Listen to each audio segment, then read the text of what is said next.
anugerahmu semalam telah berlalu. Ku memuji, ku bersyukur, memuliakan namamu, Allah Bapa, Putra dan Roh Kudus. Terima kasih. Bapak Ibu yang dikasihi oleh Tuhan, selamat pagi. Jumpa kembali dengan renungan pagi terang hidup yang bisa Bapak Ibu ikuti setiap hari mulai jam 6 pagi. Luangkan waktu Anda 10 menit saja dan Anda akan diberkati dengan firman Tuhan yang mampu membangkitkan semangat juang Anda menang atas semua persoalan hidup yang mungkin hari ini sedang Anda alami. Namun sebelum kita mendengar firman Tuhan, mari terlebih dahulu saya mengajak semuanya datang menghampiri Tuhan di dalam doa. Bapa yang Maha Kasih, Yesus Tuhan kami, bersyukur berterima kasih karena Tuhan setia memberkati kami bersama dengan semua keluarga. Teristimewa ketika setiap hari kami menyambut berkat-Mu yang selalu baru setiap pagi. Kami mendapati Tuhan berkat-berkat yang kami terima daripada Engkau dan yang sedang kami nikmati bersama keluarga adalah berkat-berkat yang terbaik yang Tuhan berikan untuk kami. Sehingga dengan kasih sayang-Mu itu kami bersama keluarga mengambil satu keputusan, satu kesimpulan bahwa Engkaulah Tuhan Sang Pencipta kami. Engkaulah Tuhan Sang Juru Selamat dan penebus dosa-dosa keluarga kami, yang dengan segala kasih setia Tuhan berkenan memelihara keluarga kami hari lepas hari. Engkau juga Tuhan Sang Penyembuh keluarga kami tatkala kami sakit, yang juga memulihkan kekuatan kesehatan kami ketika kami lemah, dan yang selalu hadir sebagai Tuhan yang menolong keluarga kami ketika kami harus menghadapi persoalan hidup yang menekan. Engkau juga Tuhan yang selalu melindungi kami, membela kami, dan melepaskan keluarga kami dari semua yang jahat. Tuhan, hari ini kami rindu mendengar akan suara-Mu. Berbicaralah Tuhan kepada kami, karena kami telah siap mendengar sabda firman Tuhan. Di dalam nama Tuhan Yesus kami percaya dan sudah berdoa. Amin. Bapak Ibu, tema kita pagi ini, bertobatlah, jika tidak, tiada ampun lagi. Saudara, orang yang bertobat harusnya adalah orang yang sudah tahu akan kesalahan dia. Namun jika engkau tidak bertobat, kesalahan-kesalahan yang harusnya engkau tinggalkan tetap engkau lakukan dalam hidupmu sehari-hari, maka itu akan menambah murka Tuhan, dan Tuhan bisa tidak beri ampun lagi kepada orang yang bebal seperti ini.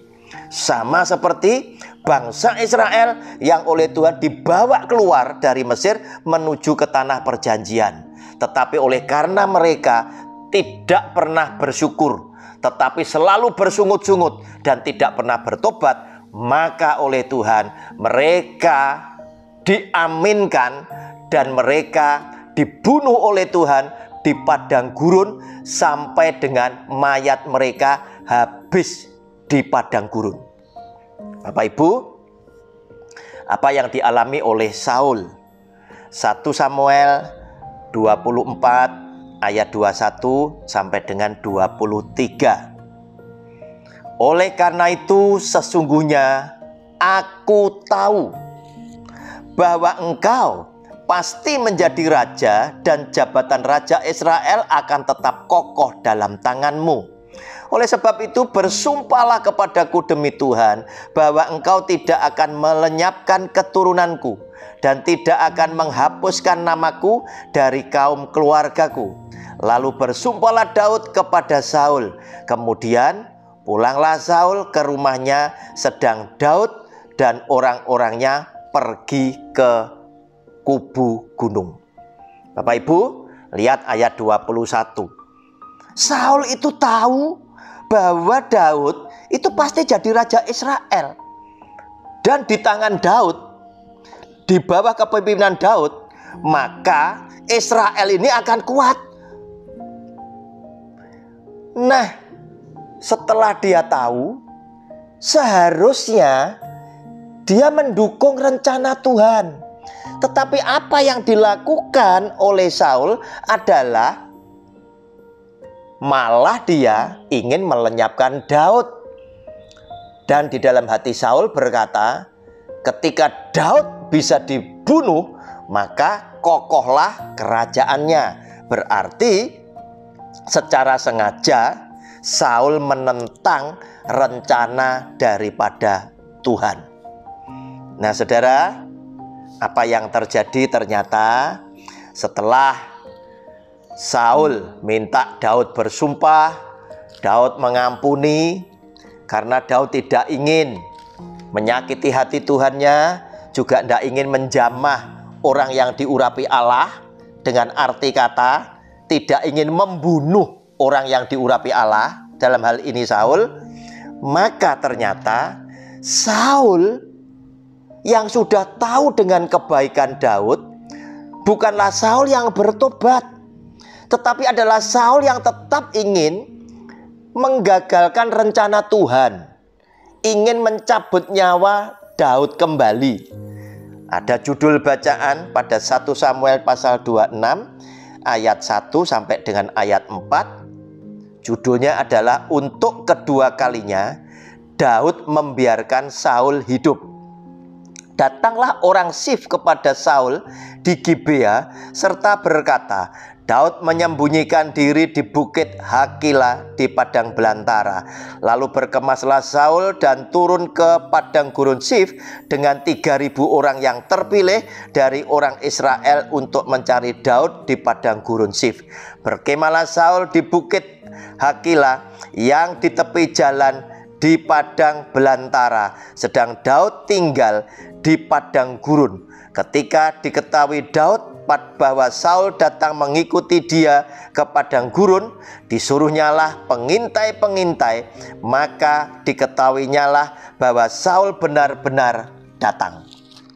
Saudara, model seperti inilah orang yang tidak pernah bertobat, sehingga tidak salah jika Tuhan tidak pernah lagi mengampuni Saul, walaupun Saul berkata-kata dengan mulut lidah bibirnya ingin minta ampun, mengaku salah di hadapan Tuhan. Namun Tuhan tahu bukan lewat kata-katanya Saul, lewat perilakunya Saul, Saul tetaplah menjadi orang yang menentang akan rencana Tuhan dengan ingin mencabut nyawa daripada Daud. Bapak Ibu yang dikasihi oleh Tuhan, jika Anda dan saya adalah anak Tuhan yang mengasihi Tuhan, dan kita tahu kita ada sesuatu perbuatan yang salah dan berdosa, segera kita datang bertobat dan tinggalkan perbuatan dosa tersebut. Kembali kepada Tuhan, kembali pada jalannya yang benar, maka Tuhan yang setia dan adil akan mengampuni dosa saudara dan saya. Jadilah anak-anak Tuhan yang mengasihi Dia senantiasa. Dan sekarang berangkatlah ke tempat pekerjaanmu. Pergilah untuk bekerja dan beraktivitas. Yesus Tuhan kita telah melindungi keluar masuk pintu rumahmu dan telah mengutus seorang malaikat yang akan berjalan di depanmu, sehingga engkau akan tiba di tempat tujuan dengan selamat. Dan Tuhan akan bawa engkau pulang kembali di tengah kekasihmu dengan sehat dan selamat pula. Serta Tuhan berkenan melimpahkan berkat-berkat-Nya yang berkelimpahan di dalam hidupmu bersama seluruh kaum keluargamu. Di dalam nama Tuhan Yesus kami percaya. Amin. Terima kasih Yesusku